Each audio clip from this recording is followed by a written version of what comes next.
want you to chew on this quote. Hiding behind the mask of narcissism is a delicate ego, always craving approval, but never finding genuine connections. Are you that person? Please really think of a time when you truly wore your heart on your sleeve, going the extra mile to prioritize someone else's needs over your own. Do you reckon there might be a touch of vanity in your bones? I'm just saying, think about it. Could you have a little narcissist in you? Have you ever looked in the mirror and wondered if the reflection staring back at you is more than just a reflection, but a reflection of your own self-obsession? Hey there, glad to have you back on my channel. It has been a while, I know, but your sis is back. It's been a long time. I shouldn't have left you, right? I'm just joking. Okay, so I hope you all are doing very well. And if you are new here, a warm welcome to you. Please enjoy my unique take on these 7 interactive videos, okay?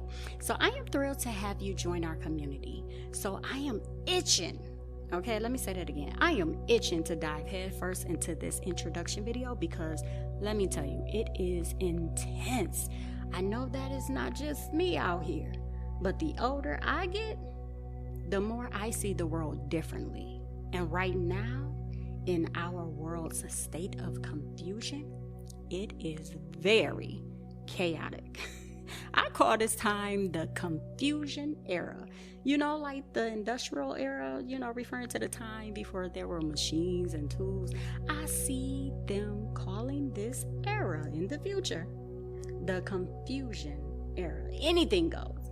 And we are definitely living in a world consumed by self-obsession. You can't tell me no different. So I'm going to break it down like this. We are blending the line between confidence and arrogance. Trust me, those lines are blurring. It is different between having faith in ourselves and being just downright cocky. And I see it everywhere. I should have titled this video Unmasking the Enigma of Narcissism, because that is what we are going to do. Just really find out what narcissism is, going super deep into the heart of narcissism and uncovering many things. Now, I know what y'all thinking, sis, who is this video for? Because we know narcissists will not watch because they don't feel like they need any help, right?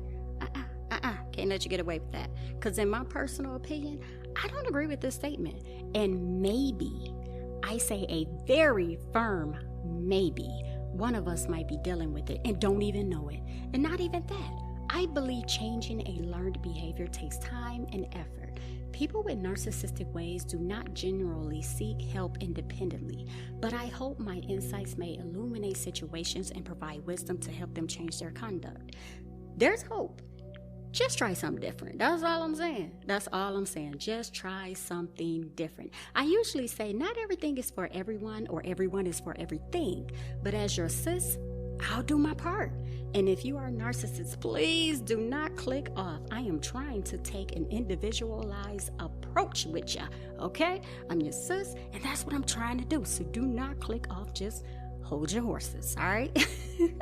And if you want to unlock a world of wisdom and knowledge as vast as the ocean, flowing effortlessly like a gentle river, join the inner circle of my subscribers. We are like a flock of birds soaring together in perfect harmony. Okay, you can't tell us nothing. So subscribe and hit the notification bell to go on a journey with your ConscienSiS, all right?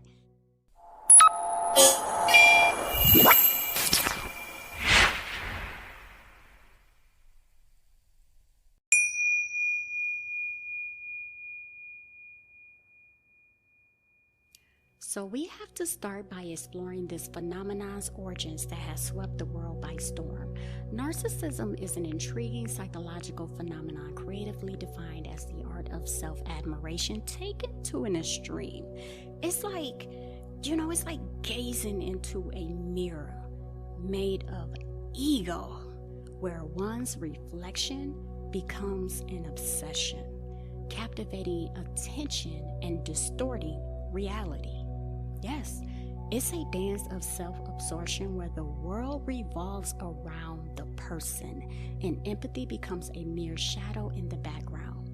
Narcissism is akin to a captivating illusion where the narcissist becomes the protagonist in their own grandiose play, craving constant applause and admiration from an audience that may not even exist.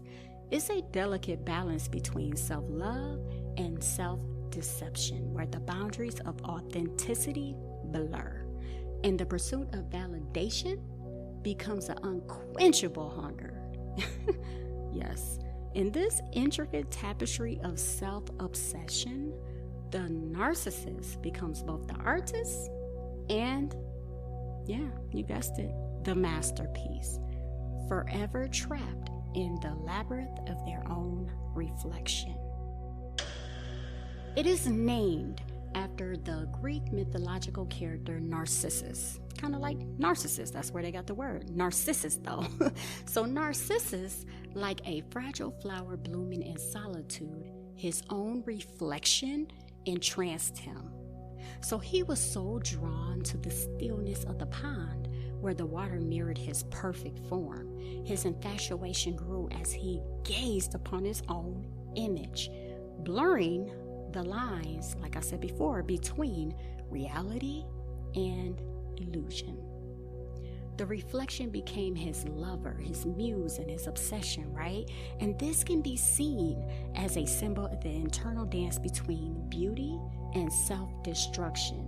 Basically, I told the background of where this word came from because in this story, he became a prisoner of his own beauty. He rejected the advances of those who loved him, for no mortal could compare to the perfection he saw in himself. Once filled with potential for connection and empathy, yes, he was filled with it before, his heart withered away because it was replaced by an unappeasable desire for self-admiration. He lost touch with the world around him, y'all. The vibrant colors, of nature, the whispers of the wind, and the warmth of human connection all faded into insignificance. He became a solitary figure, forever trapped in the depths of his own vanity. Ultimately, Narcissus' story serves as a cautionary tale that narcissists find it hard or they are inadequate to love others outside of themselves. Okay, I feel like I broke that down in a way that we can all understand, right? And the history of the word narcissist. I hope I did. So right now, let's go ahead and take our breathing break.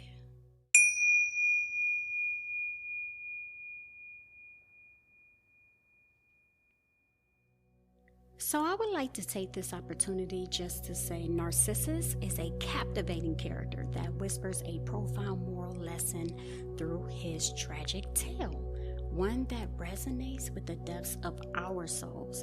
So I ask, do you believe that excessive self-love can blind us to the beauty and interconnectedness of the world around us? Have you ever had to deal with someone trapped in a cycle of self-obsession, unable to see beyond their own desires and needs? If so, feel free to share your experiences in the space provided. I really appreciate it. Mental break. Here we go. Breathe in and breathe out. Breathe in and breathe out.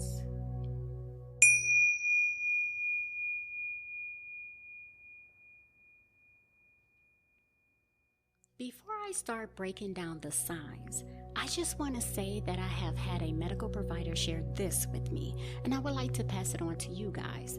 They said, each person is narcissistic in some way. We all have moments, whether that's believing you are the best person for your job, the best looking person in the room, or the best cook in your house. We can all recognize areas where we feel unique and special. But if the need to feel special and important becomes obsessive, that's when you need to address it.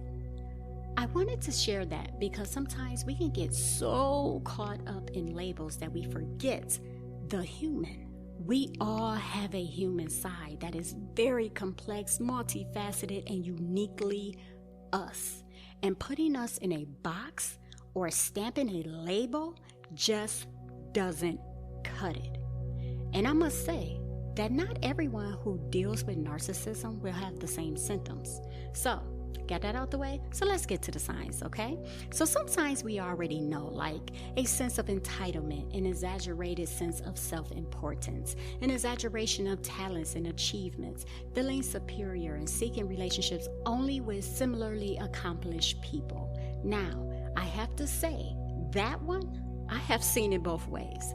Yes, some seek relationships with people on their level, but some actually seek out romantic relationships with people who are in their heads, beneath them, thinking that they are the prize and the other person should be happy to be with them.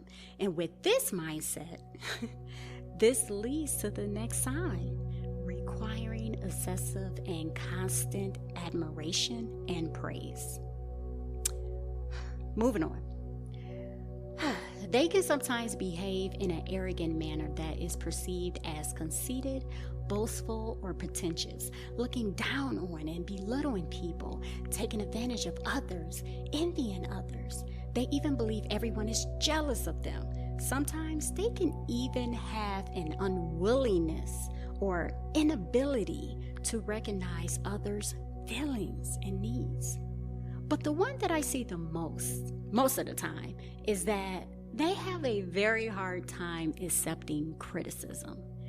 But what I have learned in my experience when speaking with a narcissist is that they call or label everybody else a narcissist, especially if that person confronts, disagrees, and doesn't give them their way.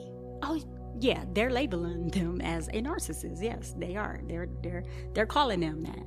Most of the time, they see everyone else in the wrong and not themselves. Humility is just not there. Now, let's talk about the causes and risk factors. It's important to know that narcissism exists on a spectrum, ranging from mild to severe, and not all individuals who exhibit some narcissistic traits have narcissistic personality disorder, which I will tackle in the Pathway 1 video, so just stay tuned for that. But the exact cause of narcissism is unclear, and it is likely a combination of many factors. But the main three the psychologist includes are environmental situations like, receiving too much adoration or criticism early in life from parents. And y'all, I'm gonna just have to address this right now. Y'all leave Mr. Rogers alone, okay? Just because, I just have to say that, just because he said we are all special in our own way does not mean he brought up a whole generation of kids being self-centered. Don't be blaming him for the sense of entitlement of children. I'm just saying, leave Mr. Rogers alone. That's my boy. I'm just playing. I am just playing because I hear that a lot, and I'm just like, why y'all dissing Mr. Rogers? Okay, anyway. Now that I got that out of my system, I had to come correct with y'all. Another one is genetic. So we have, what was the first one? Environment. Okay, so you have the environment, and now you have the genetic part of it. And yes, neurobiological factors. Those are the three. And they do say that inconsistent or emotional volatile homes, being raised by narcissistic parents, having childhood traumas and experiencing abuse are some factors as well.